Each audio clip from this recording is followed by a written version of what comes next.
Mr. Chair, let's talk about clearing the system, Mr. Secretary. Let's go to the jugular. Doon po sa aming pagdinig sa Blue Ribbon, there was an instance where I asked your predecessor, what are the things that are being placed above the NEP? Kaya nagbo-bloat yung budget natin. He was talking about allocables, was talking about leadership and unprogrammed, and then the FLRs, which happened after the BICAM. Pangkaraniwan na yun, it's always the difference between the NEP and the GAA. I was able to calculate from what he told me at that time. I was able to summarize at least 1 trillion pesos over and above the ceilings indicated in the NEP. So, Mr. Chair, dito po sa 2026 proposed expenditure program of DPWH, nagkaroon ng revision from 880 million, billion ba to o million? 880 billion to only 624, or all in all 625.7 billion. So, nawala na ba yung sabi ko rito, taba ito eh. Kumbaga, Mr. Chair, sa katawan ng tao eh. 1 trillion peso additional to the ceilings already indicated in the NEP is 2 months. Parang ang sabi ko eh, taba na ng tao yun eh. Pag hindi natin inalis yung taba ng tao, di ka mamatay niya yun eh. So, ano ang presumption dito, Mr. Chair? Sa 625.7, nawala na po ba yung binabanggit natin? Unang-una po, no, as a matter of fact lang po, ang nawala po dyan yung flood control locally funded projects at ibang mga proyekto. Pero kung ang tanong nyo po ay nawala na ba lahat ng taba? Tingin ko po, base lang po sa pinakita sa atin ni Chairman ngayon, hindi po totoo yan at meron pa rin pong taba. So, ibig sabihin po, hindi natin talaga na i-strike yung taba ng sistema. Hindi natin siya na-address. Kailangan pong i-address, pero tingin ko po ang pag-a-address sa kanya, kailangan simulan sa budget, pero kailangan din po simulan sa proseso kung paano nagpapasok ng mga proyekto sa National Expenditure Program. I think, Mr. Chair, we can start by reviewing the allocations per district. Tama Kasi po. Tama po. Nakita ko doon sa 2024, 2025, and finally 2026 budget allocation. Meron kang makikita dyan, Mr. Chair, na talagang lopsided eh. Merong bigla na lang magkakaroon sa isang district as much as 5 billion to 11 billion, samantalang iba at least 1 billion. Hindi ko maintindihan yung philosophy behind that eh. Sa palagay ko, yung nakapark dyan at saka yung taba-taba dyan, nandyan lamang yan eh. So unless and until we are able to justify bakit halimbawa ang isang distrito na napakaliit compared to other districts, wala naman significant na difference yung dalawang districts eh. Pero makikita mo, 11 billion yung isa is only 3 billion. I don't think that is justified. So, kailangan po siguro nating suyurin, Mr. Chair. Hanggat hindi po natin nagagawa yon, hindi po mawala yung taba. Pagkatapos yung leadership, Mr. Chair, ako po, nagtagal po ako sa House of Representatives eh. Mabuti na lang, party list lang ako. Hindi ko po minamalit ang party list. Pero kaya ko lang nasasabi sa party list, naging kalakaran na lang eh. Pag party list ka po,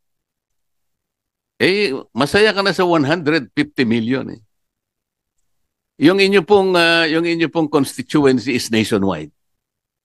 Mr. Chair, para ka rin senador pagka party list ka eh. Kasi nationwide ka eh. Pero ang budget mo, pang budget lang ng barangay kapitan. 150. Samantalang ang regular congressman, nag-average po ng 1B. Nasaan po yung katwiran doon, Mr. Chair? Nationwide kami, saka gustuhan ko halimbawa na masuklian ko ng utang na loob dahil sa napakaraming botong nakuha ko sa iba't ibang panig, i-apportion ko sana. Sa 150 million, Mr. Chair, yung isa mabibigyan mo lang ng 300,000 na lang o kaya 250,000 at sasabihin sa iyo ng mayor, salamat po congressman sa binigay nyo, at least may tatayo ko na po yung kubeta na. Nakita po ninyo kung gaano po. Samantalang ang isang distrito, 11 billion, merong 8 billion, merong 6 billion. Secretary, Mr. Chair, hindi ko po nakikita yung justification. Kaya nga ang tanong how do you allocate the finite resources of this country? Yung economist, sandali lang niyang sasabihin sa atin. Alam niyang kwentahin eh. Marami siyang variables, marami siyang parameters. Pero dito po, pag tiningnan nyo isang distrito, wala kang makikitang significant variable o indicator kung bakit mas marami ang dapat niya makuha. So let's start with that. That is supposed to be the starting point. Ang sabi mo kanina, Secretary, we should err at the side of caution. Gusto kong palitan. We should act at the side. Ayoko magkamali tayo. Not even erring. We should act on the side of caution. Agree po, Mr. Chairman. 100%. And then, Mr. Chair, kung pwede ko pang idagdag sana to, dito po itong Asset Preservation Program ng DPWH. 2022 to 2025, talagang papataas po yung expenditures. 117 million, a billion. 2023, 124 billion. 2024, 139 billion. 2025, 153 billion. Talagang papataas eh. Mr. Chair, tama naman ito sapagkat kapag itong perang ito nagamit natin sa tamang pamamaraan, magagamit natin ng mas matagal ang ating mga kakalsadahan, mga bridges and so on and so forth. Di ba tama yun, Mr. Secretary? Tama po, Mr. Chairman. Pagkatapos biglang nagkaroon ng 2026, naging 105 na lang. Ang ibig ba sabihin nito, yung papataas na ganun, 4 na taong papataas, tas bigla mong ginanon.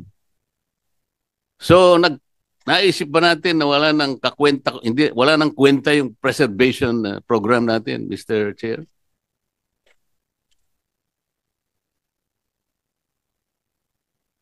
Mr. Chairman, no, in fairness po, no, yung original po ay 105 billion. Pero itinaas po ito to 115. 123. 115 po. 115 lang po. Hindi po 123. Hindi, sa record ko po kasi 123. Ang final po ata na HGAB ay 115, Mr. Chairman. Pero tumaas pa rin po ng 10 billion. So mababa pa rin kesa doon sa mababa pa rin po. Trajectory na nangyari. Tama po. In the last 4 years. Tama po. So ang assumption po ba rito ay hindi na natin talaga iniisip na i-preserve yung ating mga assets? Hindi naman po ganon ang sinasabi sa akin ng mga kasamahan ko.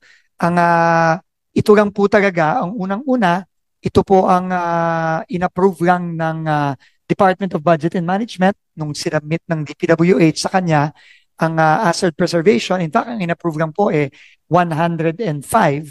at ito po ay nataasan ng konti ng HGAB to 115. Pero tama po kayo, kailangan po talaga humabol. No, kasi like ngayon po, no, ang dami po nating mga tulay na nagkakaproblema. Kasama na po halimbawa ang San Juanico, yun pong bumagsak na tulay sa Cagayan. No, so ito po lahat ay dapat kasama sa asset preservation program natin na unfortunately nababawasan po no itong mga nakaraang mga taon. Pero unfortunately din po ito lang po ang inapprove. Pero we will welcome po kung itataas pa po lalo ito ng House ay ng Senate Finance Committee, Mr. Chairman. Mr. Chair, akala ko yung isa po sa isasagot ninyo ay dahil sa karanasan din natin na ito pong laki ng perang ginamit natin. Halimbawa 2022, 117 billion. Pagkatapos sumunod na taon, 124 billion, 139 billion, hanggang umabot ng 153 billion. Pero hindi po natin nakita talaga na naging matagumpay po yung preservation ng ating mga assets, lalo na yung kalsada natin. Kasi marami po kaming nakita, lalo na po yung mga projects natin kung tawagin ay road slips, ano? Meron tayong mga landslide projects na yan, at saka yung slopes protection. Ang dami po, dapat makikita ninyo dyan dahil sa bago pa lang kayo, pero alam ko po na napakarami pong alingas-ngas sa departamento na yan. Dahil sa halimbawa po yung Rocknet halimbawa. Alam naman po natin meron kayong memorandum sa DPWH na kailangan either ASTO ang specifications ng Rocknet o kaya ASTM. Nagpalabas po kayo eh. Alam ko po pa yung number ng inyo pong memorandum. Mr. Chairman, luma po ata na ano yan, no? Pero actually, para dito sa 2026, pinatanggal po natin lahat yan. No? Mabuti pinatanggal nyo kasi hindi naman sinusunod eh. Tama po. Alam po ninyo, ang standard ay ASTO o kaya ISTM. Pero ang ginagamit po pangkaraniwan, at ito'y nakita na natin sa maraming panig ng ating kapuluan, bibili sila ng Rocknet sa China. Ang presyo po ay halos 62% ang baba niya doon sa talagang dapat na gamitin. So Mr. Chair, dahil sa nung nagbidding sa ASTO yung nilagay niya, at saka ASTM, napakataas na uri ng napapangiti si Yusek Ador, alam niya ito eh. Pagkatapos bibili sa China, alam mo, Secretary, pati yung ginagamit na ilulubog horizontally at saka vertically, kung minsan dapat 5 metro, Mr. Chair, ano? 1 metro na. Alam niyo yung Rocknet kung gaano katibay yung galing sa China? Parang binalot mo ng sapot ng gagamba, Secretary. Kaya po hindi na preserve. Kaya po ang landslide, gano'n na lang po nangyayari. Kaya ang alam ko, kaya po siguro nyo binaba. Ang gusto ko sanang isagot yun, napansin po kasi namin, sobra-sobra talaga, pero hindi naman talaga nakatutulong para i-preserve yung assets na ating mga nagawa sa mga nakakarang mga panahon. Mr. Chairman, alam niyo po, na-mention niyo po yung Rocknetting. Pero habang ako'y araw-araw na tumatagal sa departamento, lahat po ng sinasabi nyo, nakikita po natin on the ground. Ngayon lang po, meron pong bumagsak na kalye ngayon sa Bukidnon, kahapon. Yung Buda Road sa Bukidnon, papuntang Davao. Hindi po natin alam kung ano ang dahilan nun. Pwede pong earthquake ang dahilan, pwede pong landslide ang dahilan, pero pwede din pong kakulangan ng asset preservation ang dahilan. Dahil po itong kalyeng to 1999 pa ata o 2000. So 25 taon na yan. No? So marami po ganito, no? At very very unfortunate po itong mga pangyayaring ito. Pero kagaya nga ng sinabi ko kanina po nung sa aking opening statement pa lang, wala po ako dito. At madali po para sa akin siguro dahil isang buwan pa lang po ako siguro dito. Isang buwan at halos isang buwan at kalahati pa lang ako dito. Hindi po ako pumunta dito para i-depensa itong mga nangyayari sa DPWH. Pero nandito po ako, ginagay po ako ng Pangulo dito at yun ang kabigin-biginan niya para po baguhin. Kaya po lahat po ng suggestion na ni Chairman na nakikita natin na obvious na may problema, talaga po dapat baguhin na natin ngayon. Kasi po, matagal na po Naniniwala ako ito. sa'yo. Naniniwala Matagal na ako po sa'yo, ito Secretary. nangyayari. Hindi lang po ito ngayong taong ito. Mr. Chairman, hindi lang po the last 3 years ito. Sabi nga po ni Senator Gigarda kanina, dekada na po ito. So, ako po, sabi ko nga ako, nandito lang ho ako ng 2 taon kalahati. At hindi ko sasayangin yung oras na ginagay po sa akin dito ng Pangulo para lang makipaglokohan at hindi baguhin ito. So isang linggo, isang buwan ka pa lang sa Isang buwan pa lang po, departamento. mahigit. Opo. Alam mo, Mr. Chair, baka hindi niyo alam na si Secretary Dizon, kamag-anak ko ito eh. Dizon ako eh, sa aking ina. Taga-Angeles ang nanay ko, Dizon din siya. Kaya kung magtawag kami, pinsan. Isang buwan ka pa lang, pinsan. Pero yung bigote mo, hindi mo namumuti na eh. Ano kaya kung tumagal ka ng 6 months? Ako'y nalulungkot sa iyo eh. Alam kong gusto mong ayusin, alam kong gusto mong baguhin at magbago lahat ang problema ng departamento. At ako ay isa sa naniniwala sa kagustuhan mo na mabago mo ang maraming problema na kinasasangkutan mo ngayon. Kung matutulungan ka lang namin sana ng higit pa sa magagawa namin ngayon, ay gagawin namin. Alam ko naman ang ating chairman ay isa sa mga maasahan natin kung pag-uusapan ay yung paglilinis ng departamento. Katulad halimbawa nung kami po ay naghihiring sa ibang komite, yung Philippine Science Agency, siya pala ay may kakayahan na magbigay ng maraming pantulong sa mga iba't ibang ahensya ng ating pamahalaan. Alam din niya kung anong pwedeng itanim sa anong lugar. Mayroon yata silang mga technology na nakakalap o nagagamit, may mga equipment sila. Ang sabi ko sa kanila, Mr. Chair, Secretary, bakit hindi mo tulungan ng DPWH? Hirap na hirap sila. Isip-isipin mo ka ako, yung sumbong sa Pangulo na ginagamit nila ngayon ay nanggaling sa MYPS application. Dapat sana ang ginamit yung PCMA application. Kaya makikita po ninyo kako, pag kinumpara nyo yung dalawa, magkakaroon po kayo ng discrepancy ng coordinates. So, tumatango-tango si Yusek Conti. Tama o hindi? Ako po kasi, nireview ko yung mga submissions.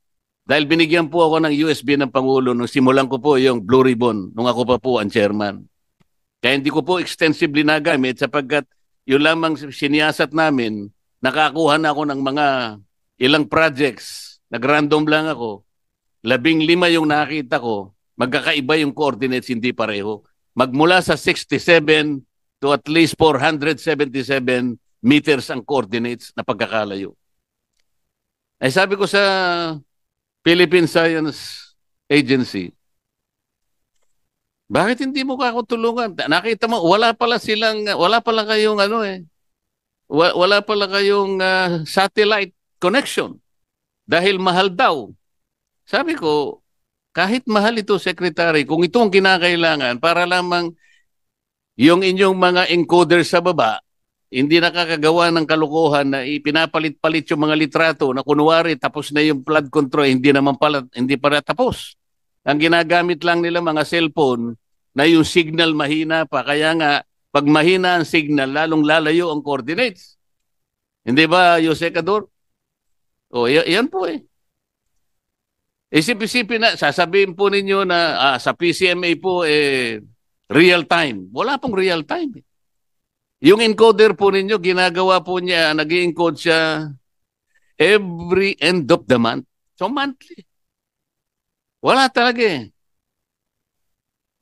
Sa totoo lamang po, wala ni isa man na po pwedeng sabihin natin real time kung anong nangyayari on the ground.